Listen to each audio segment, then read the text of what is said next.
कौन सा fourth lecture है? Yes sir. स्ट्रेट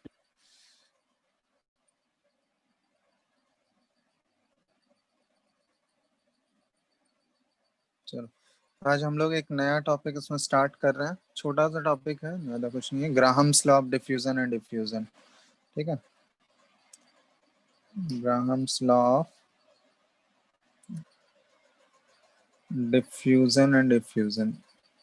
ठीक है, इंपॉर्टेंट टॉपिक है, इससे क्वेश्चंस पूछा जाता है। ये एनसीईआरटी में नहीं दिया हुआ है, बट जेईई के सिलेबस में है ये। Graham's law of diffusion and diffusion. ठीक है, ये डिफ्यूजन और डिफ्यूजन में, इन दोनों प्रोसेस में फर्क क्या है? तो डिफ्यूजन तुम लोग ऑलरेडी पहले पढ़ रखे होगे, पढ़े हो ना? डिफ्यूजन किसको बोलते हैं हम लोग? Yes sir. अगर दो गैसेस आपस में अगर छोड़ दो इंटरमिक्स। तो इंटरमिक्स हो जाते हैं। तो वो इंटरमिक्सिंग वाले प्रोसेस को, रैंडमली इंटरमिक्स अगर हो गया गैसेस, ठीक है, तो उस प्रोसेस को हम लोग बोलते हैं डिफ्यूजन बोलते हैं। वो ऑलरेडी पहले पढ़ चुके हो। इफ्यूजन में क्या होता है कि इफ्यूजन में मान लो कि किसी कंटेनर में, चलो मान लो ये कंटेनर है, ठीक है, इस कंटेनर में हम लोग गैस के मॉलिक्यूल्स फिल कर दिया, और बहुत ही, और सराउंडिंग का जो प्रेशर है इस समय, जैसे मान लो सराउंडिंग का एटमॉस्फेरिक प्रेशर होगा, यहाँ पे बाहर एटमॉस्फेरिक प्रेशर लग रहा होगा इसके ऊपर, कंटेनर के ऊपर, लेकिन अंदर जो गैस का प्रेशर होगा वो हम लोग एटमॉस्फेरिक प्रेशर से ज्यादा प्रेशर अप्लाई करते हैं। मतलब गैस का प्रेशर जो है ये हाई है। तो गैस का प्रेशर अगर हाई होगा तो मान लो इसमें छोटा सा अगर होल कर दिए हम लोग, छोटा सा ऑरिफिस बोलते हैं उसको, ठीक है, या पिन होल टाइप का छोटा सा होल करना है, तो उससे क्या होगा कि गैस के मॉलिक्यूल्स क्या होंगे, इस छोटे से होल से बाहर निकलना स्टार्ट होंगे। और कब तक वो निकलते रहेगा? जब तक कि अंदर का प्रेशर और बाहर का प्रेशर वो इक्वल नहीं हो जाए। क्योंकि गैस गैस के मॉलिक्यूल्स कब तक फ्लो करेंगे? मॉलिक्यूल्स हायर प्रेशर से लोअर प्रेशर में फ्लो करता है। तो जब तक वो प्रेशर का डिफरेंस रहेगा तब तक तो गैस मॉलिक्यूल्स उसे फ्यूज होते रहेगा, है ना, छोटे से होल से निकलते रहेगा। लेकिन जब एक ऐसा टाइम आएगा जब इनफ गैस मॉलिक्यूल्स निकल गए होंगे बाहर, तो अंदर कंटेनर के अंदर जो प्रेशर है और बाहर जो एटमॉस्फेरिक प्रेशर है, अगर वो दोनों जिस टाइम पे सेम हो गया तो उस समय वो गैस के मॉलिक्यूल्स इफ्यूज होना बंद हो जाएंगे। उस समय निकलेगा क्या बाहर? अगर प्रेशर बराबर हो गया मतलब वो गैस के मॉलिक्यूल्स निकलना बंद कर देंगे। समझ में आ रहा है? तो इसी प्रोसेस को, यही जो स्पॉन्टेनियस प्रोसेस होता है ना, कि गैस के मॉलिक्यूल्स जो पिन होल से बाहर निकलना स्टार्ट कर देते हैं, एक छोटे से होल से वो बाहर निकलेंगे, जब तक कि प्रेशर डिफरेंस क्रिएटेड है तब तक वो निकलेगा। तो उसी प्रोसेस को बोला जाता है इफ्यूजन। डिफरेंस क्लियर है डिफ्यूजन और एफ्यूजन में? तो इसमें वो क्लैरिटी होना चाहिए, दोनों सेम चीज नहीं है, मतलब दोनों गैस से ही रिलेटेड है। ठीक है, समझ में आ गया? सर डिफ्यूजन में से दो गैस रहना जरूरी है, तभी तो इंटरमिक्सिंग होगा ना। और सिर्फ इसमें एक गैस रहता हो सकता है इफ्यूजन में? हाँ, डिफ्यूजन में दो गैसेस होंगे तभी तो उनके मॉलिक्यूल्स आपस में मिक्स होंगे। एक ही गैस का मॉलिक्यूल कैसे आपस में इंटरमिक्स होगा? वो तो रैंडमली रहता ही है। सर तो इसमें भी तो हो रहा है, सो इफ्यूजन जब गैस बाहर निकल रहा है तो एटमॉस्फेयर में मिक्स हो रहा है। नहीं नहीं, इफ्यूजन अलग चीज हुआ ना। इफ्यूजन में इंटरमिक्सिंग थोड़ी ना हो रहा है। इफ्यूजन में गैस के मॉलिक्यूल्स उसके उससे बाहर निकल रहे हैं। बात समझ में आ रहा है? पिन होल क्रिएटेड है, उससे बाहर निकल रहा है। Yes sir. तो वो तो मिक्सचर ऑफ गैसेस भी रहेगा तो वो निकलेगा बाहर, या सिंगल गैस भी रहेगा तो वो भी निकलेंगे बाहर। ठीक है, यस सर। लेकिन डिफ्यूजन में तो अगर इंटरमिक्सिंग होना है तो ऑब्वियसली दो मॉलिक्यूल्स होंगे, दो गैस के अलग अलग मॉलिक्यूल्स होंगे, तभी तो वो इंटरमिक्स होगा। सेम मॉलिक्यूल्स एक ही गैस अगर रहेगा तो उसमें इंटरमिक्सिंग की बात ही नहीं करेंगे हम लोग। वो तो एक ही मॉलिक्यूल्स होगा, एक ही टाइप के मॉलिक्यूल्स सारे जगह पे मिलेंगे। ठीक है, तो ये डिफरेंस होता है डिफ्यूजन और इफ्यूजन में। तो यहाँ पे एक्चुअली हम लोग ये पढ़ते हैं ग्राहम्स लॉ ऑफ डिफ्यूजन, कि ग्राहम्स जो है हर अलग अलग गैसेस के इफ्यूजन को, रेट ऑफ इफ्यूजन को स्टडी किया था कि कौन सा गैस फास्ट निकलता है, कौन सा गैस स्लो निकलता है, मतलब कितना टाइम लगा रहा है। तो उसके बेसिस पे एक ये लॉ दिया था, ठीक है। तो ग्राहम्स लॉ एक्चुअली था क्या, ये अपना कैलकुलेशन करने के बाद, एक्सपेरिमेंट्स करने के बाद ये एक लॉ बनाया था जिसको ग्राहम्स लॉ बोलते हैं हम लोग। तो ये था कि under the same conditions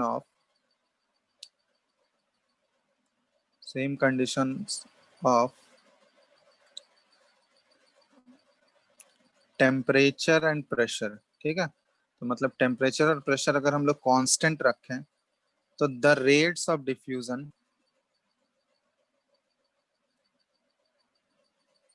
diffusion या इफ्यूजन दोनों ले सकते हैं, of different gases are inversely proportional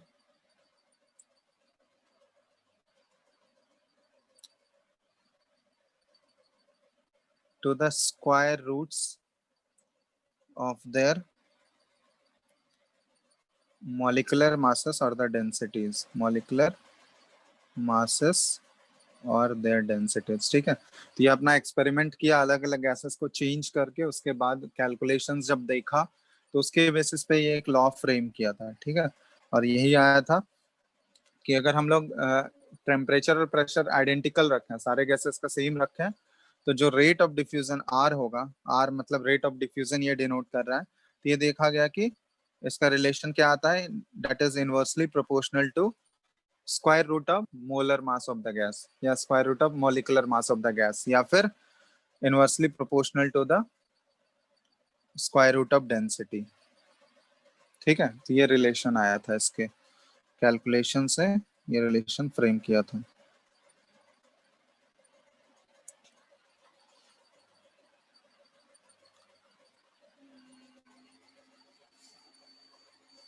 ठीक है। तो ये इसका स्टेटमेंट था, ये प्राइमरी स्टेटमेंट था, इसको अलग अलग फॉर्म्स में कन्वर्ट किया गया, फिर अलग अलग फॉर्म्स में इसको हम लोग रिप्रेजेंट कर सकते हैं। बात समझ में आ रहा है या नहीं? हेलो, आवाज आ रहा है या नहीं, बोलो। सर वो एक बार फिर समझाइए ना ये वाला part.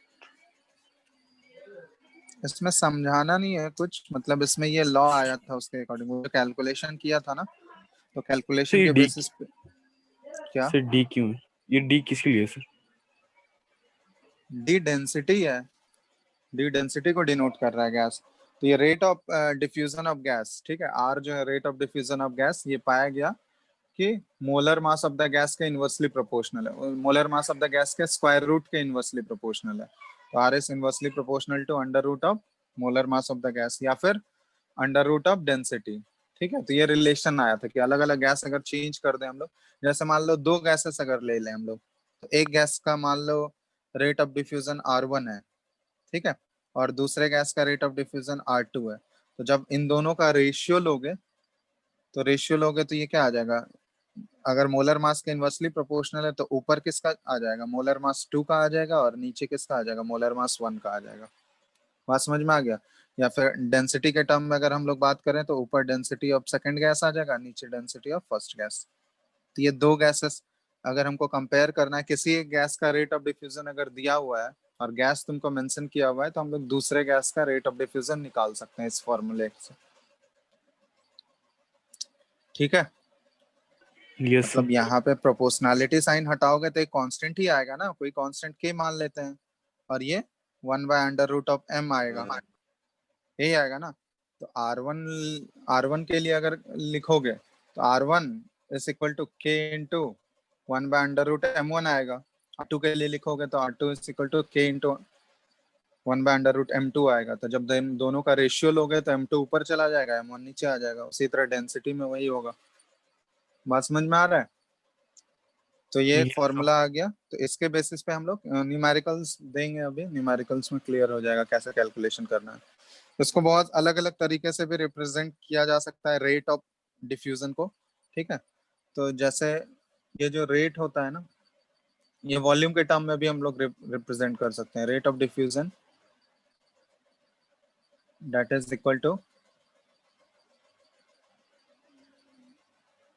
Volume of gases diffused, ठीक है, उस गैस का कितना वॉल्यूम डिफ्यूज हो रहा है डिवाइडेड बाय उस डिफ्यूजन में कितना टाइम लग रहा है, divided by time taken for diffusion. ये इस फॉर्म में भी रिप्रेजेंट कर सकते हैं कि रेट ऑफ डिफ्यूजन अगर तुमको निकालना है तो अगर उसका वॉल्यूम के टर्म में दिया हुआ है कि इतना वॉल्यूम डिफ्यूज हो रहा है और टाइम दिया हुआ है कि इतने टाइम में इतना वॉल्यूम डिफ्यूज हो रहा है, तो रेट ऑफ डिफ्यूजन कैसे हो जाएगा? R is equal to volume of gases diffused by उसमें कितना टाइम लग रहा है डिवाइडेड बाय टाइम कर दोगे। तो मान लो पहले वाले गैस का दिया हुआ है R1 कि V1 वॉल्यूम डिफ्यूज हो रहा है T1 टाइम में, ठीक है, और दूसरे वाले गैस का दिया हुआ है R2, तो उसका V2 वॉल्यूम डिफ्यूज हो रहा है T2 टाइम में।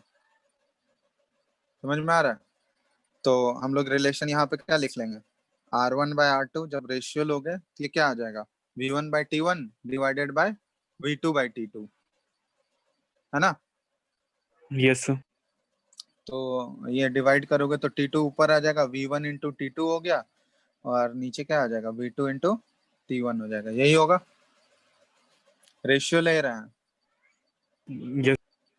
और यहाँ अगर मोलर मास, अगर गैस तुमको मेंशन किया हुआ है तो मोलर मास तो ऑलरेडी पता होगा, तो मोलर मास √m²/m², ये ऐसे भी रिप्रेजेंट किया जा सकता है।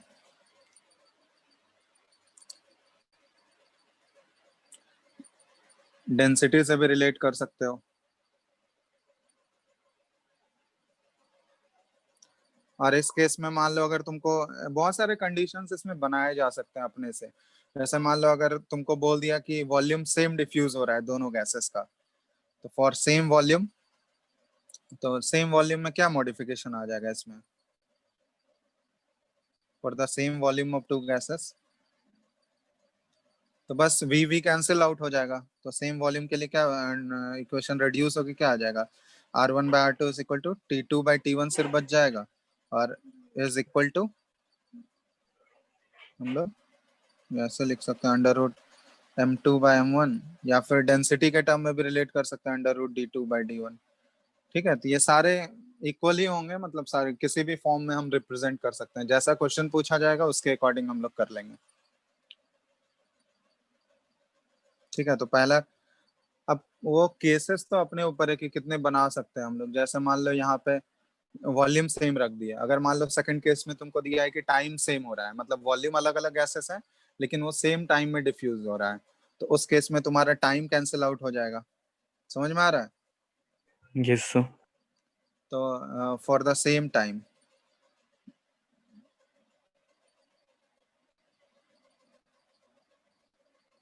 For the same time taken by the two gases, तो इस केस में क्या हो जाएगा? तुम्हारा टाइम कैंसिल आउट हो जाएगा और वॉल्यूम बचा हुआ रहेगा। तो R1/R2 ये क्या हो जाएगा? V1/V2 हो जाएगा, टाइम दोनों कैंसिल आउट हो गया, ऊपर सेम टाइम है तो, और इक्वल टू √m²/m², और डेंसिटी के टर्म में अगर लिखें तो √d2/d1। ठीक है, लेकिन ये सारे जितना ये जो भी हम लोग इक्वेशंस लिख रहे हैं अभी, वो सारा कांस्टेंट टेम्परेचर और प्रेशर पे है। ठीक है, मतलब सारे गैसेस के लिए सेम टेम्परेचर और प्रेशर पे वो मेजर कर रहा है, क्योंकि टेम्परेचर और प्रेशर चेंज कर दोगे तो फिर उसके अकॉर्डिंग वो वैरी कर जाएगा। अब तीसरा केस इसमें ये बना सकते हैं हम लोग, तो जैसे मान लो कि थर्ड केस में क्या है, इफेक्ट ऑफ प्रेशर हम लोग देखते हैं। अभी अभी तक क्या था कि टेम्परेचर और प्रेशर हम लोग सेम रख रहे थे, है ना? सर सर बोलो। मतलब सर यहाँ पे मोलर मास तो सर कांस्टेंट है ना, तो वो तो टेम्परेचर पे डिपेंड नहीं करता और प्रेशर पे। मोलर मास तो डिपेंड नहीं करेगा, मोलर मास को कहाँ बोल रहे हैं? हाँ तो सर, तो इसमें हम लोग डाइट में तो निकाल सकते हैं ना रेट ऑफ डिफ्यूजन? क्या नहीं निकाल सकते हैं? सर तो मोलर मास जब डिपेंड नहीं करेगा सर, तो हम लोग को आइडेंटिकल कंडीशन जरूरी है? मोलर मास डिपेंड नहीं करेगा, रेट ऑफ डिफ्यूजन निकालना है ना हमको, तो उससे क्या दिक्कत है? वो तो मोलर मास के इनवर्सली प्रोपोर्शनल होता है, वो तो आया ये कब आया? जब टेम्परेचर और प्रेशर कांस्टेंट रखे हैं तब, क्योंकि वो अगर वैरी करेगा तो उसके अकॉर्डिंग रेट भी वैरी कर जाएगा। जैसे अभी प्रेशर वाला केस बता रहा है, तो इफेक्ट ऑफ प्रेशर हम लोग देख रहे हैं। ठीक है, effect of pressure on rate of diffusion. तो यहाँ पे देखो, अभी तक हम लोग प्रेशर को कांस्टेंट रख रहे थे, लेकिन अगर प्रेशर वैरी करोगे तो ये होता है कि रेट ऑफ डिफ्यूजन जो होता है ना R, ये डायरेक्टली प्रोपोर्शनल टू प्रेशर होता है। मतलब प्रेशर का वैल्यू जितना ज्यादा बढ़ाओगे, देखो जैसे मान लो किसी कंटेनर में रखा हुआ है, किसी कंटेनर में गैस के मॉलिक्यूल्स रखे हुए और एक छोटा सा होल उसमें क्रिएट कर दो, तो उससे गैस मान लो निकल रहा है बाहर। तो अभी मान लो पी प्रेशर था, पी प्रेशर लग रहा है उस कंटेनर में। अब वही प्रेशर को अगर हम लोग डबल कर दिए, समझ में आ रहा है, 2 टाइम्स कर दिए, तो अब वो रेट, जिस रेट से वो गैस निकल रहा है वो बढ़ जाएगा या घट जाएगा, बताओ तो। अगर प्रेशर हाई कर दोगे, ऊपर से ज्यादा प्रेशर अप्लाई कर बढ़ दोगे, जाएगा सर। तो ऑब्वियसली बढ़ जाएगा, वो तो कॉमन सेंस से भी बता सकते हो। तो वही चीज है कि अगर प्रेशर, अभी तक हम लोग क्या कर रहे थे, प्रेशर्स को कांस्टेंट रख रहे थे, लेकिन अगर प्रेशर हम लोग इंक्रीज कर दें तो क्या होगा, rate of diffusion directly proportional होगा। जितना ज्यादा प्रेशर इंक्रीज करोगे वो उतना ज्यादा फास्ट रेट होगा उसका निकलने का, है ना। तो रेट ऑफ डिफ्यूजन जो है ये डायरेक्टली प्रोपोर्शनल टू प्रेशर हो गया, और पहला वाला लॉ के अकॉर्डिंग रेट ऑफ डिफ्यूजन जो है ये inversely proportional to molar mass है ना। ये दोनों को जब हम लोग कंबाइन करेंगे, तो ये दोनों को कंबाइन करने पे क्या आता है, R is directly proportional to P by under root M. ठीक है, अभी तक प्रेशर्स कांस्टेंट रखे थे हम लोग, लेकिन जब प्रेशर वैरी कर दोगे तो दोनों को कंबाइन करने पे R is directly proportional to P by under root M आ गया। तो मान लो यहाँ पे अगर दो गैसेस हैं, तो दोनों गैसेस का पार्शियल प्रेशर तो अलग अलग होगा। मान लो किसी कंटेनर में दो गैसेस होंगे, तो ऑब्वियसली उन दोनों का पार्शियल प्रेशर अलग अलग होगा या नहीं होगा। दोनों पार्शियल प्रेशर तो पढ़ चुके हो ना डाल्टन्स लॉ में। तो यस जैसे, सर। तो पार्शियल प्रेशर किसको बोलते हैं, मतलब मान लो पार्शियल प्रेशर ए का लिख रहे हैं, तो गैस ए के मॉलिक्यूल्स जो प्रेशर एक्सर्ट करेंगे वो पार्शियल प्रेशर हुआ। तो यहाँ पे दो गैसेस अगर ले रहे हैं, R1/R2 अगर लोगे, तो यहाँ पे क्या आ जाएगा, अब इनके, तो ये आ जाएगा P1/P2 अंडर रूट M2/M1। तो ये इक्वेशन आ गया। प्रेशर अगर वैरी करोगे तो उसके बाद वहां पे उस इक्वेशन में तुम्हारा प्रेशर भी आ जाएगा, और प्रेशर के डायरेक्टली प्रोपोर्शनल होता है और मोलर मास के स्क्वायर रूट के इनवर्सली प्रोपोर्शनल होता है। तो अब ये मॉडिफाइड इक्वेशन इस फॉर्म में आ जाएगा। यहीं से आया है, मतलब यहाँ प्रोपोर्शनलिटी साइन हटाओगे तो कांस्टेंट आएगा, k into P by under root M. अब दो केसेस के लिए ले रहे हैं, एक बार R1 लोगे तो यहाँ P1/√M1 लेना होगा, R2 लोगे तो P2/√M2 लेना होगा। अब जब दोनों का रेशियो लेंगे तो ये आ जाएगा। ठीक है,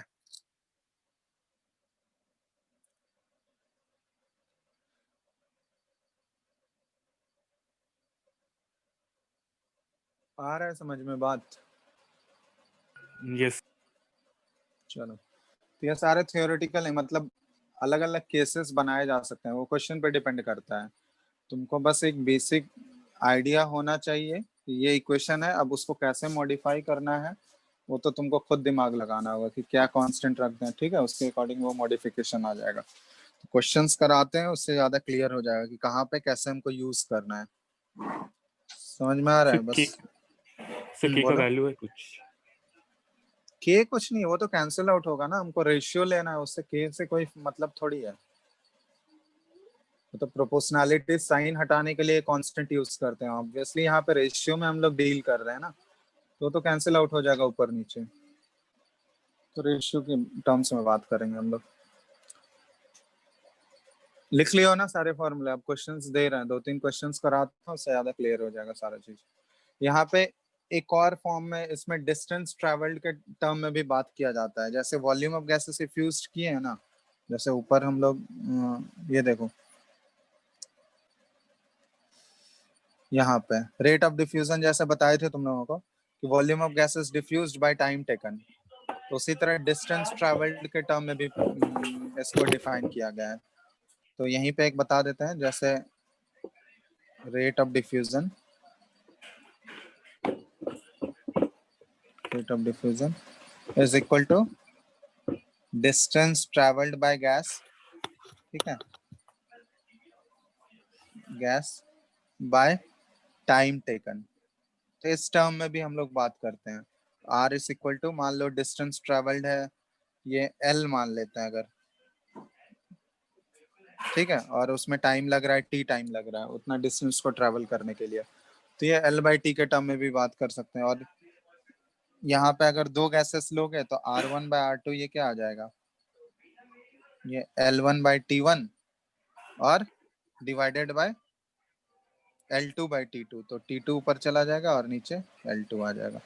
ठीक है, तो ये L1 और L2 क्या है, डिस्टेंस ट्रेवल्ड बाय गैस है। ठीक है, इसके क्वेश्चंस भी कराएंगे, एक क्वेश्चन इस टाइप का आया हुआ है जेई में।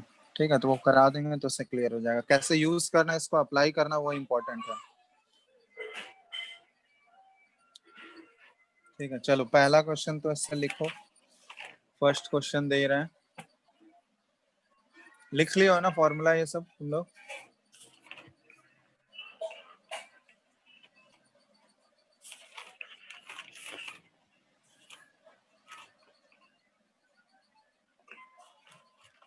लिखे हो या नहीं, बताओ जल्दी। Yes sir. चलो अगर लिख लिए हो तो एक क्वेश्चन कराते हैं, पहले सिंपल सा ही क्वेश्चन देते हैं, उसके बाद थोड़ा सा डिफिकल्ट करेंगे। क्वेश्चन है,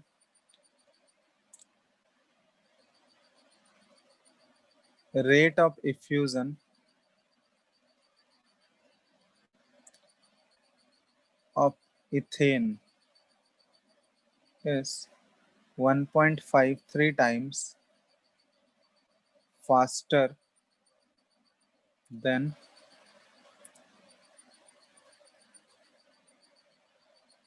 rate of hydrocarbon containing।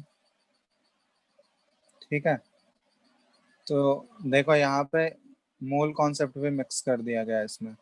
तो ये सब टॉपिक इसलिए छोटा छोटा जो भी टॉपिक्स है वो तुमको डायरेक्ट उससे क्वेश्चन नहीं रहेगा, दो टॉपिक्स मर्ज करके क्वेश्चन रहता है। ठीक है, तो वो सारा एप्लीकेशन आना चाहिए तुम लोगों को। ठीक है, 14.27% hydrogen by weight under identical conditions. ठीक है, deduce the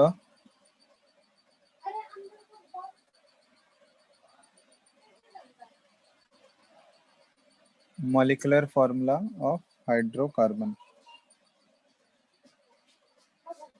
deduce the molecular formula of hydrocarbon। चलो ट्राई करो, तो पहले सिंपल है क्वेश्चन, इसमें कुछ है नहीं, एक बार पहले ट्राई करो उसके बाद करते हैं।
हो गया।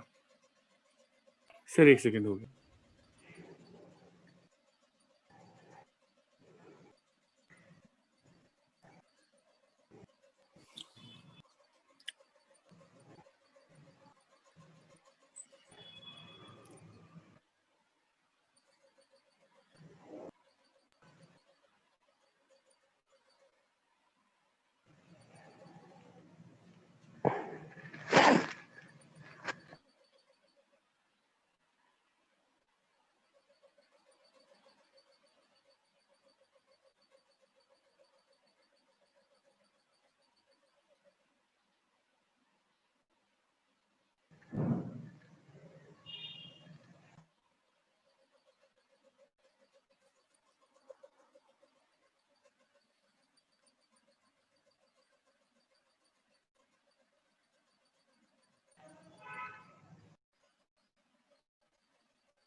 क्या है molecular formula?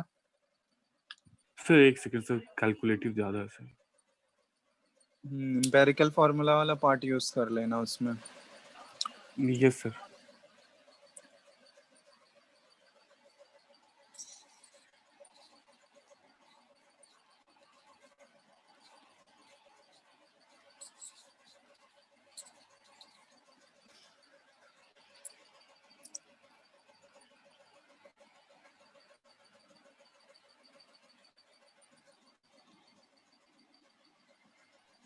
Sir C4H9। C4H9 नहीं, चेक करो अच्छे से एक बार।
सर C3H6 है क्या? C3H6 नहीं,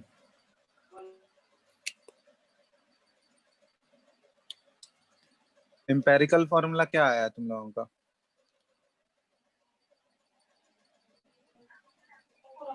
सर एक्सवाई मान के की, एम्पेरिकल नहीं ली। एम्पेरिकल नहीं लोगे तो कैसे आएगा?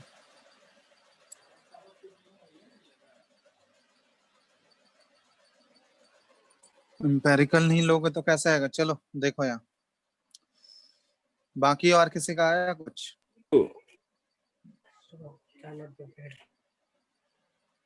या बताएं? आधा लोग तो बैठे ही होंगे सॉल्यूशन देखने के लिए। क्या बाकी लोग ट्राई किए या नहीं?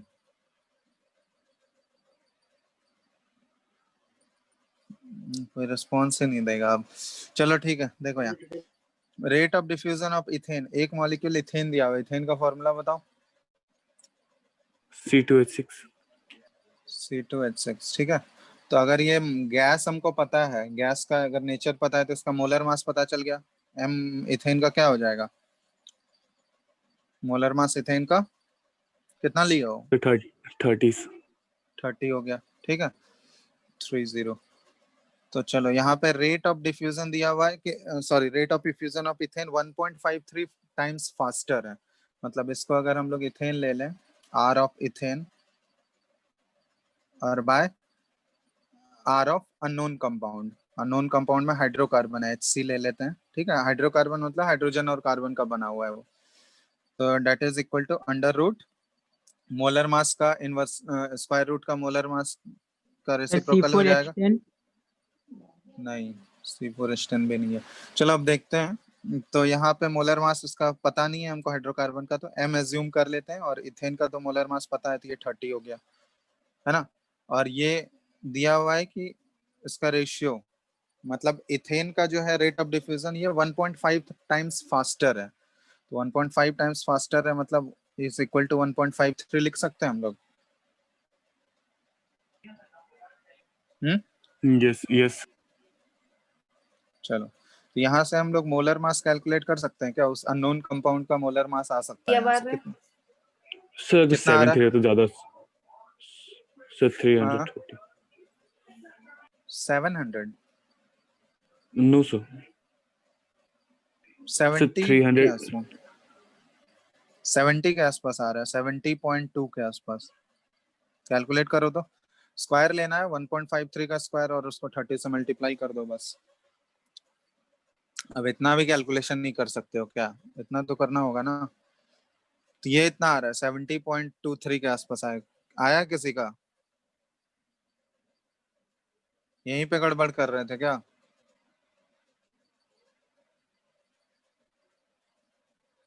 हेलो, तुम लोग का यस सर। मोलर मास कितना आया है? सर यही गड़बड़ हो गया। तो अब ये सब कैलकुलेशन में गड़बड़ करो तो ये सही 70.23 किसी का आया है इसके आसपास? हेलो, अरे बताओ यार, तुम लोग कोई। यस सर आ गया। तो बस अब हो जाएगा ना। मोलर मास अगर हमको इसको पता है यस तो अब तो डायरेक्ट एम्पेरिकल फॉर्मूला जब प्रोसेस होता है वही लगाना है तुमको। यहाँ पे दो एलिमेंट हैं, दो एलिमेंट से मिलके बना हुआ है कार्बन और हाइड्रोजन, और दोनों का परसेंटेज पता है हमको। सॉरी, यहाँ पे एक ही हाइड्रोजन का ही सिर्फ दिया है। तो हाइड्रोकार्बन है, तो अगर हाइड्रोजन का परसेंटेज पता है तो बाकी दूसरा एलिमेंट क्या होगा? कार्बन ही होगा। तो हाइड्रोजन का 14.27 है, ये दिया हुआ है ना। तो यहाँ पे बाकी जो बच गया वो क्या हो जाएगा? कार्बन हो जाएगा। तो कार्बन कितना हो जाएगा? 85.73, है ना। तो बस उसके बाद क्या करते हैं? उसके बाद प्रोसेस पता है या भूल गए एम्पेरिकल फॉर्मूला निकालने वाला? इसको बाई 12 करोगे और ये बाई 1, तो ये बाई 12 कितना आएगा?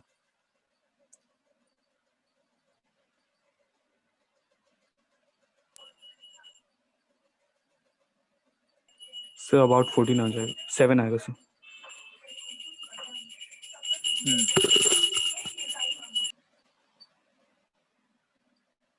तो हम अप्रोक्सीमेटली ले रहे हैं, यहाँ पे नियरली 7 आ गया और यहाँ पे नियरली 14 आ जाएगा। अप्रोक्सीमेशन ले रहे हैं, यहाँ पे एग्जैक्ट कर लेना तुम लोग, ठीक है ना। तो अब क्या करते हैं, जो इन दोनों में छोटा होता है उससे दोनों को डिवाइड करो, तो 7 7। यहाँ अप्रोक्स यहाँ पे अप्रोक्सीमेशन नहीं लेते, यहाँ पे एग्जैक्टली कैलकुलेट कर लोगे, ठीक है। तो यहाँ पे देखो, ये कार्बन का 1 आ जाएगा सिंपलेस्ट रेशियो, और हाइड्रोजन का 2 आ जाएगा। आएगा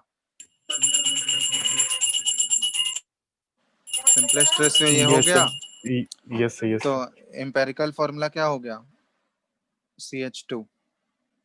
तो ये एम्पेरिकल फॉर्मूला हो गया। तो अब उसके बाद जो प्रोसेस है सब भूल गए हो लगता है तुम लोग।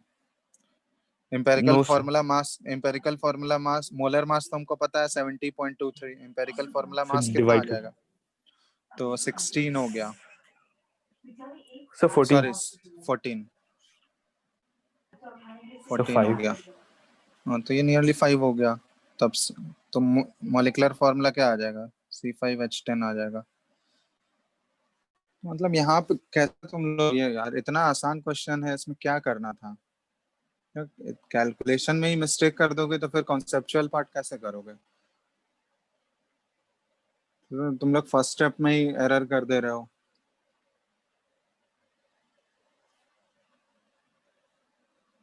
क्या समझ में आ गया सबको? देख लो एक बार, ठीक है। Hello,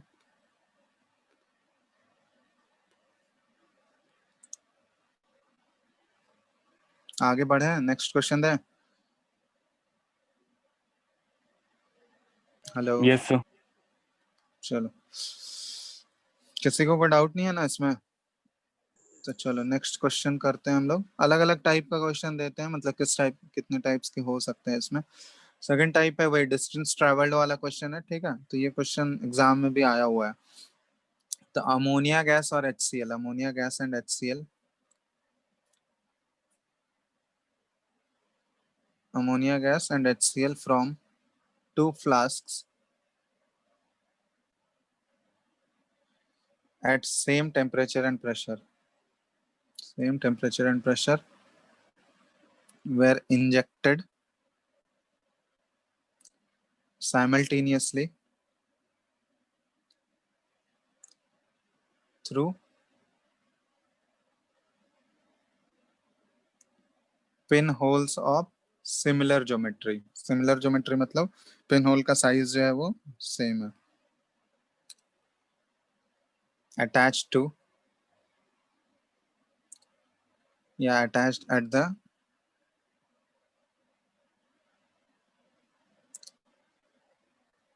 two ends of a 1 meter long glass tube। ठीक है, तो ग्लास ट्यूब के दोनों एंड से एक साइड अमोनिया गैस पास किया जा रहा है, एक साइड HCl गैस पास किया जा रहा है। तो यहाँ पे पूछ सेम टेम्परेचर और प्रेशर पे, at what distance from the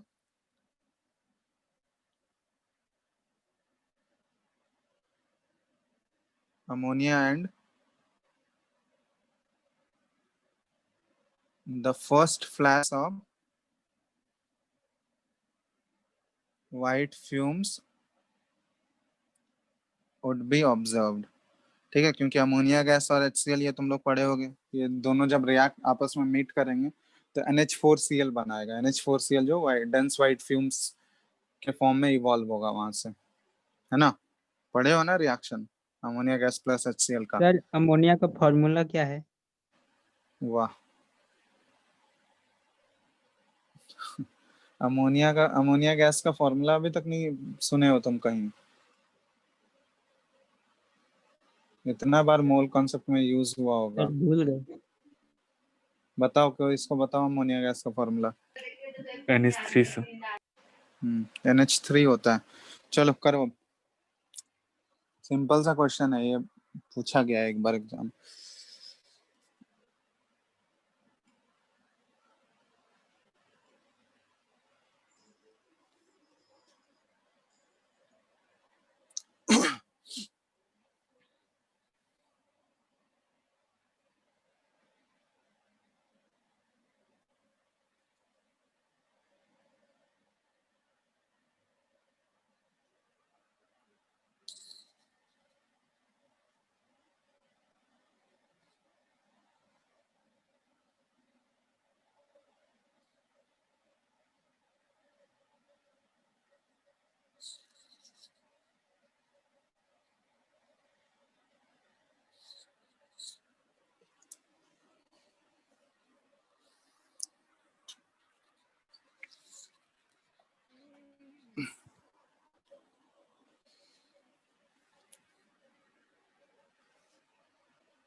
बना रहे हो?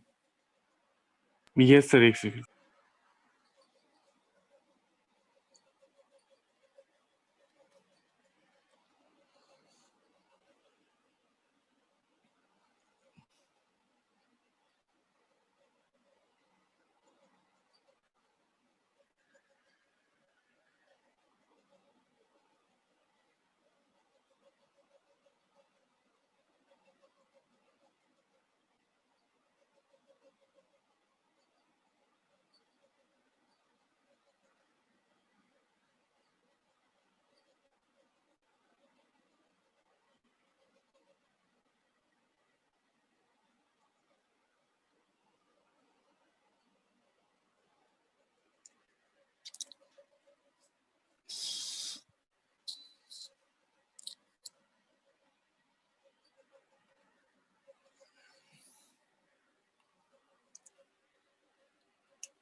क्वेश्चन पहले समझ आया या नहीं तुम लोगों को? सर आ गया सर, कैलकुलेट कर। सर अप्रोक्स 0.63 0.63 क्या यूनिट नहीं है? मीटर। 0.63 मतलब 63 सेंटीमीटर। यस सर अप्रोक्स है। नहीं 60 को ज्यादा है, अराउंड 60, 59.5 के आसपास है। तो बहुत ज्यादा डिफरेंस हो गया, ये अप्रोक्सीमेशन भी इतना नहीं ले सकते।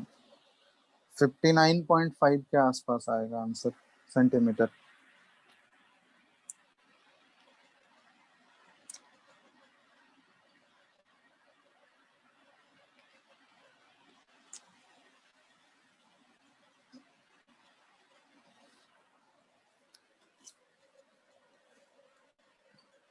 नो, कैलकुलेशन में बहुत ज़्यादा टाइम लगाते हैं, थोड़ा सा कैलकुलेशन फास्ट करो। इतना कॉन्सेप्ट पढ़ने का मतलब ही नहीं रहेगा ना जब कैलकुलेशन में ही अटके रहोगे तो।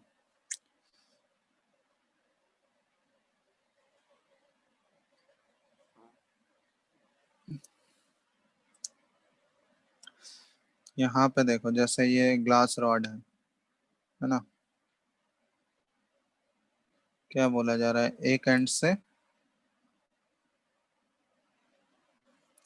HCl है और एक एंड से अमोनिया गैस है NH3। और ये ग्लास रॉड का 1 मीटर का है, मतलब 100 सेंटीमीटर एज्यूम कर लेते हैं हम लोग, यहाँ से यहाँ तक पूरा। तो कौन, अगर आइडेंटिकल कंडीशंस है, टेम्परेचर प्रेशर सेम है, ठीक है, हम लोग सेम टाइम में मान लेते हैं, किसी टाइम टी पे हम लोग एज्यूम करते हैं, कौन सा गैस फास्ट ट्रेवल करेगा बताओ तो, अमोनिया या HCl? कौन सा गैस फास्ट ट्रेवल करेगा? क्योंकि रेट ऑफ डिफ्यूजन जो है inversely proportional to molar mass होता है, तो अमोनिया गैस का मोलर मास कितना होता है? 17। और HCl का मोलर मास कितना होगा? 36.5 होगा। होगा। Yes sir. तो ऑब्वियसली अगर जिसका मोलर मास ज्यादा है उसका रेट ऑफ डिफ्यूजन कम होगा, है ना। जो हैवियर गैस है वो धीरे स्लोली मूव करेगा, जो लाइटर गैस है वो फास्ट मूव करेगा। तो ऑब्वियसली क्या होगा कि अमोनिया गैस ज्यादा डिस्टेंस कवर कर रहा होगा उसी टाइम टी पे। तो मान लेते हैं अमोनिया गैस कवर कर रहा है x सेंटीमीटर डिस्टेंस, ठीक है, क्योंकि ये बीच में तो मिलेगा नहीं। टी टाइम में मान लेते हैं ammonia gas x centimetre distance cover कर चुका है, तो उसी टी टाइम में HCl कितना कवर करेगा? क्योंकि जहां पे डेंस वाइट फ्यूम्स मिलेगा पहली बार, तो जहां पे वो मीट 1 करेगा, माइनस। जहां पे वो मीट करेगा वहीं पे तो डेंस वाइट फ्यूम्स मिलेगा। तो मान लेते हैं वो टाइम टी पे ये x सेंटीमीटर डिस्टेंस कवर किया है, तो उसी टी टाइम पे HCl कितना गैस कवर कर रहा होगा? 1 माइनस एक्स। HCl कितना डिस्टेंस कवर कर रहा होगा? 100 माइनस एक्स, 1। क्योंकि सेंटीमीटर के टर्म में बात कर रहे हैं हम लोग, तो 100 माइनस x सेंटीमीटर, है ना। Yes sir. ठीक है, चलो, तो ये अगर हो गया तो डिस्टेंस ट्रेवल्ड तुम लोग को बता ही थे। टाइम सेम टाइम में हम लोग बात कर रहे हैं, तो R1/R2 ये क्या हो रहा है, D1 into T2/D2 into T1, यही आया था ना। तो सेम टाइम अगर ले रहे हैं तो टाइम टाइम तो कैंसिल आउट हो गया, सेम टाइम में अगर बात कर रहे हैं हम लोग तो टी टी कैंसिल आउट हो गया, और ये inversely proportional to molar mass, मतलब M2/M1। तो यहाँ पे क्या आ गया, ये D1/D2 is equal to under root M2/M1 हो गया। तो वन फर्स्ट गैस हम अमोनिया को ही मान लेते हैं, क्योंकि अमोनिया का एंड से ही पूछा गया है। तो अमोनिया का डिस्टेंस कितना कवर कर रहा है, ये x डिस्टेंस कवर कर रहा है, और D2 HCl है तो ये 100 माइनस x कवर कर रहा है, और that is equal to under root M2 क्या है, HCl, तो 36.5 और बाय M1 कितना है, 17। बस इसी को सॉल्व करो, x का वैल्यू निकालो कितना आ रहा है। जो x हो गया वही अमोनिया के एंड से ही पूछा गया है कि कितना डिस्टेंस होगा, तो जो x का वैल्यू आया वही उतना ही हो जाएगा। आ रहा है बात समझ में? क्वाड्रेटिक इक्वेशन यस बनेगा सर। तो ये सॉल्व कर लेना अप्रोक्सीमेटली ये 59 पॉइंट। हाँ बोलो। सर अगर इसको हम लोग अप्रोक्सीमेटली कि इसको अगर स्क्वायर रूट कर दे 3/2 आ जाएगा, तो उसमें 6 आ रहा, 0.6 मीटर आ रहा, तो हो सकता है सर हाँ वो ठीक आंसर। है, उतना सही है, उतना अप्रोक्सीमेशन पॉइंट मतलब 60 सेंटीमीटर तक सही है। ठीक है, वो देख लेना उसके ऑप्शंस अगर बहुत ज्यादा क्लोज होंगे तो ऑब्वियसली वहां पे तुमको एग्जैक्ट निकालना होगा, लेकिन बहुत ज्यादा वास्ट डिफरेंस है तो फिर कर सकते हो, वो तो ऑप्शंस के अकॉर्डिंग देख लोगे ना। सर किसी किसी क्वेश्चन में तो सर अप टू 2 डेसिमल देता है, उसमें क्या करेंगे? नहीं, वो न्यूमेरिकल वाले में तो तुमको एग्जैक्ट वैल्यू पुट करने होंगे।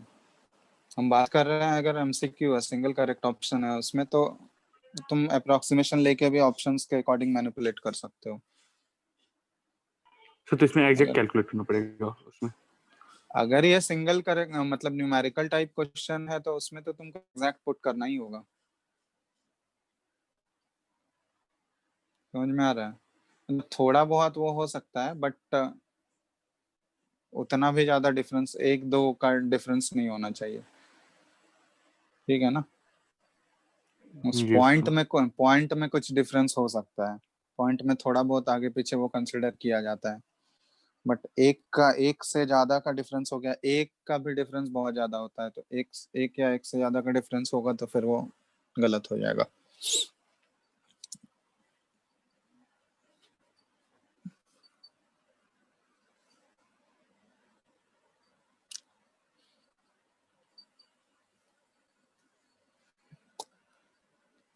समझ में आ गया ये? यस। चलो, अब नेक्स्ट हम दे रहे हैं थोड़ा सा, ये डिफिकल्ट क्वेश्चन है यहाँ पे। चलो क्वेश्चन पहले देते हैं, उसके बाद थोड़ा सा दिमाग लगाना है इसमें। 1 mole of nitrogen gas at 0.8 atm takes 38 seconds to diffuse, या इफ्यूज ही लिख लो यहाँ पे, to effuse through a pinhole, whereas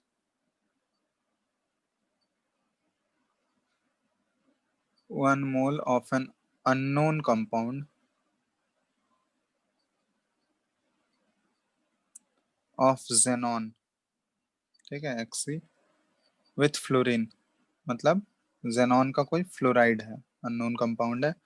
अब कितना है वो नहीं दिया हुआ है, कंपाउंड का फॉर्मूला नहीं दिया हुआ है, xenon और फ्लोरीन का कंपाउंड है, एट 1.6 atm।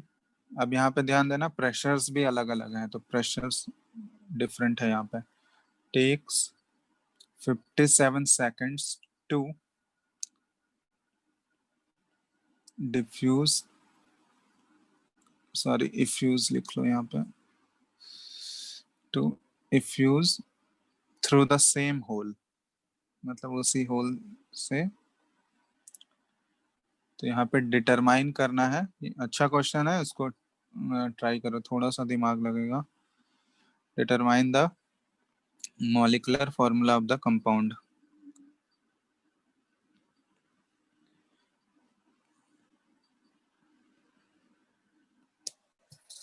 ठीक है, इस टाइप क्वेश्चन पूछे जाते हैं, जेई एडवांस के लिए है ये, जेई एडवांस टाइप क्वेश्चन है, ट्राई करो एक बार, देखो होता है या नहीं। यहाँ पे एक ये दे रहा है, जेनॉन का जो मोलर मास होता है, फ्लोरीन का तो पता ही होगा तुम लोगों को, 19 लेते हैं हम लोग मॉलिक्यूलर मास, पता है ना फ्लोरीन का? Yes sir. तो दोनों का दे देते हैं, फ्लोरीन का 19 और जेनॉन का एटॉमिक मास है 131।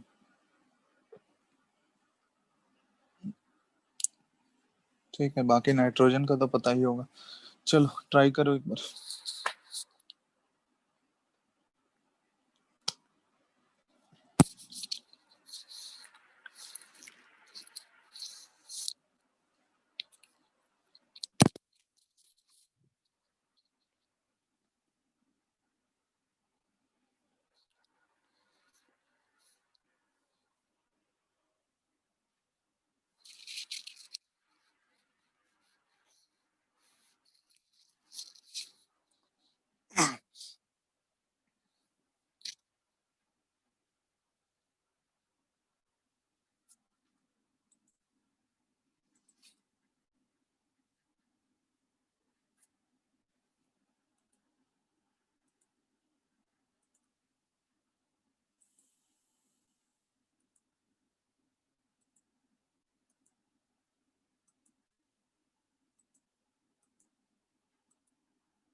हेलो, सर उस क्वेश्चन हट गया। एक मिनट रुको, आ रहा है अभी, यस सर। एक सेकंड रुकना, रिकॉर्डिंग हो रहा है ना। चलो, दिख रहा है ना क्वेश्चन? यस।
थोड़ा बहुत समझ में आ रहा है कैसे बनेगा? सर एक सेकेंड सर प्लीज। हाँ करो, आराम से करो, टाइम है।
क्या जी, कितना टाइम लोगे?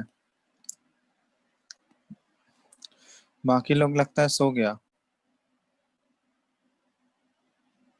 बना रहे हो बाकी? हेलो सर ट्राई सर चलो हाँ सर देखो, ट्राई करें सर, उतना समझ में नहीं आ रहा लेकिन। समझ में कुछ भी नहीं आ रहा है। यहाँ देखो, प्रेशर्स वैरी कर रहे हैं, है ना? तो प्रेशर वैरी कर रहा है तो उस केस में इक्वेशन क्या बताया तुम लोगों को?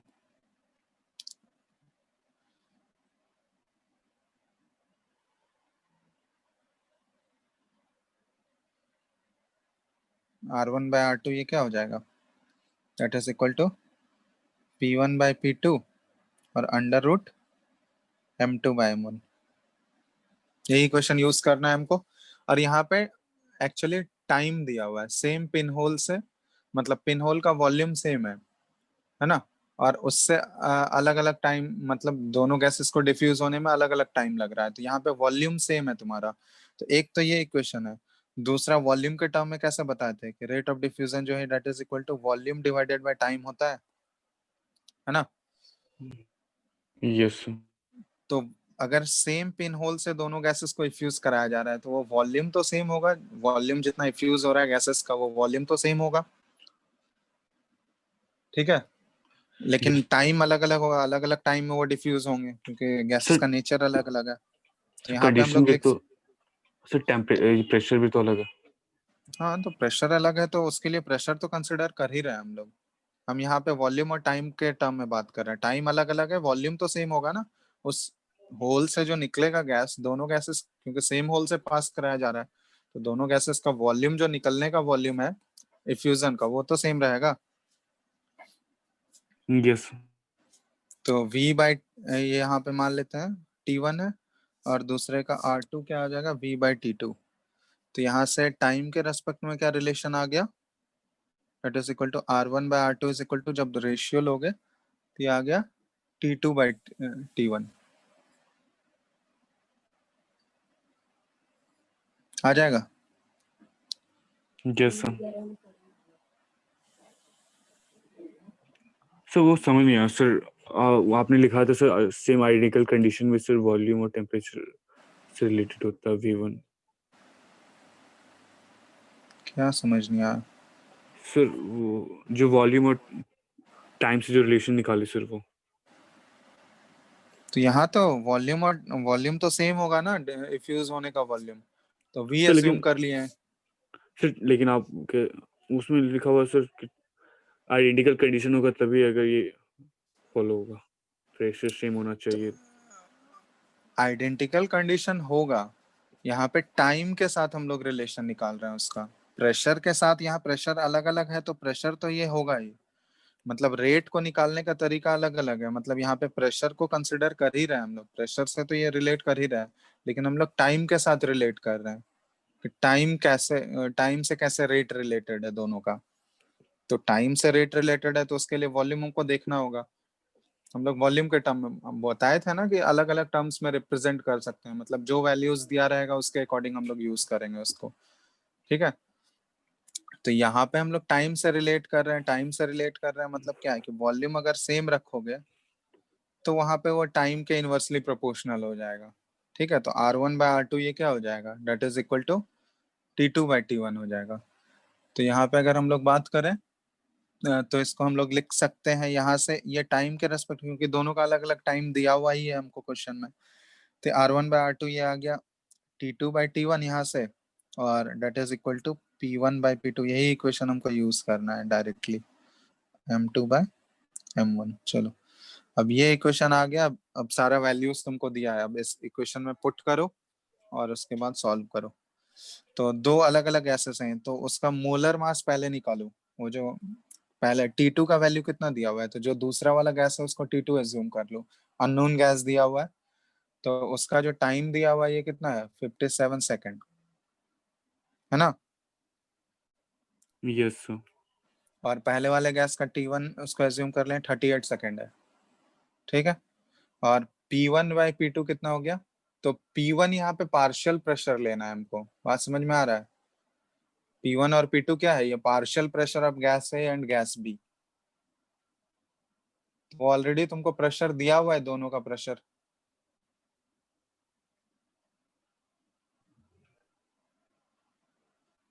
कितना दिया हुआ है? नाइट्रोजन गैस का प्रेशर कितना दिया हुआ है? 0.8 0.8। तो ऊपर 0.8 एटीएम ले लें और नीचे P2 कितना दिया हुआ है? सो 1.6 1.6। तो नीचे 1.6 आ गया। और N2 under root M2/M1। M2 क्या दिया हुआ है?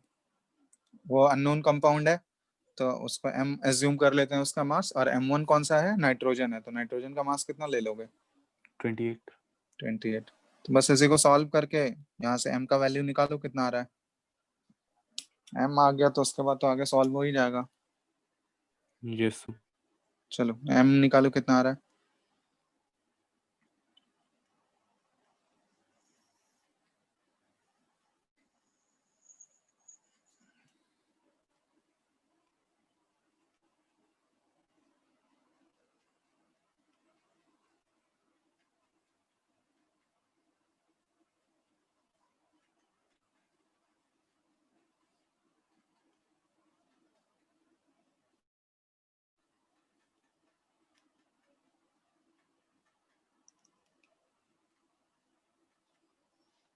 सर 252 252 आ रहा है M। चलो ठीक है, तो 252 आ गया। अब वो कंपाउंड तुमको दिया हुआ है जेनॉन और फ्लोरीन का है, तो Xe। चलो अब देखो, Xe का मोलर मास होता है 131, है ना, और फ्लोरीन का मोलर मास है 19। तो अगर इसका मोलर मास 252 है, तो जेनॉन का तो एक ही एटम पॉसिबल है इसमें, 2 एटम होगा। अगर जेनॉन 2 होगा तो इसके टोटल मास से भी एक्सीड कर जाएगा। समझ में आ रहा है? यस सर तो जेनॉन तो एक ही होगा। बात समझ में आया कि नहीं? क्यों? क्योंकि अगर जेनॉन का 2 टाइम्स कर दोगे तो वो तो 262 हो गया, तो उसके मोलर मास, टोटल मास जो है कंपाउंड का, उससे भी ज्यादा हो गया। ठीक है, तो जेनॉन तो एक ही होगा उस कंपाउंड में, तो Xe आ गया। अब फ्लोरीन एक से ज्यादा हो सकते हैं, तो फ्लोरीन हमको पता नहीं है कितना है, तो इसको N एज्यूम कर लेते हैं। तो इसी टाइप का कोई कंपाउंड होगा XeFn। यस तो बस अब तो कर ही लोगे। तो Xe का 131 है, प्लस फ्लोरीन का 19 इंटू N, और ये इक्वल टू क्या है? 252। तो यहाँ N निकाल लो कितना है।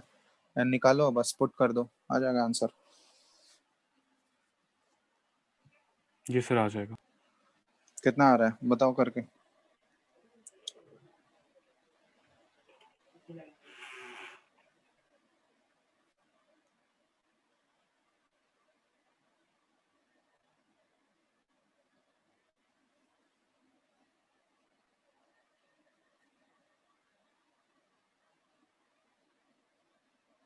सो Fe XeF6 XeF6। हाँ, N का वैल्यू जो है नियरली 6 आ जाएगा, है ना। यस तो फॉर्मूला आ जाएगा XeF6। ठीक है, चलो तो ये हो गया आंसर। तो इस टाइप के क्वेश्चंस कॉन्सेप्चुअल क्वेश्चंस है, थोड़ा सा तुमको सोचना पड़ेगा, ठीक है, कैसे रिलेट करना है। अलग अलग फॉर्म्स हैं, बहुत सारे इसके डिफरेंट फॉर्म्स में रिप्रेजेंट करते हैं, तो कैसे हम सारे फॉर्म्स को रिलेट कर पाएंगे एक दूसरे से, वो थोड़ा सा दिमाग लगाना है तुमको। यस सर तो वो जितना ज्यादा प्रैक्टिस करोगे क्वेश्चंस, जितने से एक वैरायटीज और के दीजिए ना। क्वेश्चंस बुकलेट में हैं, इसके क्वेश्चंस देखना, बुकलेट में तुमको मिल जाएगा। 2-3 क्वेश्चंस हैं, अच्छे अच्छे क्वेश्चंस। ठीक है, सब्जेक्टिव वाले में देखना, 1-2 क्वेश्चंस दिया हुआ है अच्छा, तो करो यस इसको। सर ठीक है, यहाँ तक प्रैक्टिस करो आराम से। इसमें नेक्स्ट टॉपिक जो हम स्टार्ट करेंगे वो काइनेटिक थ्योरी ऑफ गैसेस है, KTG। ठीक है, तो उसके भी डेरिवेशंस कराने हैं। तो नेक्स्ट इसमें रियल आइडियल गैसेस वाले में एक और टॉपिक, वही KTG बच गया। उसके बाद एक क्लास उसमें लगेगा, उसके बाद नेक्स्ट हम लोग रियल गैसेस स्टार्ट करेंगे। यस सर ठीक है, तो इसका क्वेश्चंस यहाँ तक, ग्राम्स लॉ, ये छोटा सा ही टॉपिक है क्लास का, मतलब इसको अलग अलग फॉर्म से रिलेट किया जाता है, मतलब डिफरेंट टॉपिक से इसको। अभी केमिकल इक्विलिब्रियम तो तुम लोग पढ़े नहीं हो, इसको केमिकल इक्विलिब्रियम से भी मिक्स किया जाता है। ठीक है, वहाँ पे डिग्री ऑफ डिसोसिएशन, तो वो सारा चीज वहाँ पे देख लेंगे, जब केमिकल इक्विलिब्रियम पढ़ोगे तभी वो अप्लाई कर पाओगे। ठीक है। तो यहाँ तक ही रहने देते हैं जितना लिमिटेड है। इसके क्वेश्चंस प्रैक्टिस कर लेना आराम से, बुकलेट में जो मिलेगा, बुकलेट में काफी क्वेश्चंस हैं इसके, ठीक है, आराम से प्रैक्टिस करो। उसके बाद आगे नेक्स्ट क्लास में हम लोग काइनेटिक थ्योरी ऑफ गैसेस करेंगे, ठीक है। सर रीडिंग ऑफ बैरोमीटर इसी में हम लोग पढ़ेंगे सर। बैरोमीटर का रीडिंग वो उतना इम्पोर्टेंट नहीं है। बैरोमीटर में रीडिंग एक्चुअली वो मर्क्यूरी का लेवल से होता है, तो 760 mmHg होता है, तो वो रिलेट करना सीखो। मतलब 760 mmHg कन्वर्जन आना चाहिए तुमको कि 1 ATM और 760 mmHg ये दोनों इक्वल होते हैं, है ना। उससे क्वेश्चन तुमको नहीं पूछा जाएगा, वो बस रिलेशन के लिए होता है कि कितना ATM को कैसे रिलेट करेंगे mmHg से, वो है बस। Yes sir. और कुछ नहीं है उसमें, ठीक है। क्वेश्चंस प्रैक्टिस करो आराम से, सारे क्वेश्चंस एक ही दिन तुम लोग इकट्ठा करके रखो, ठीक है। किसी एक दिन डाउट क्लास लगा देंगे, उसी दिन क्लियर कर लेना एक साथ, है ना।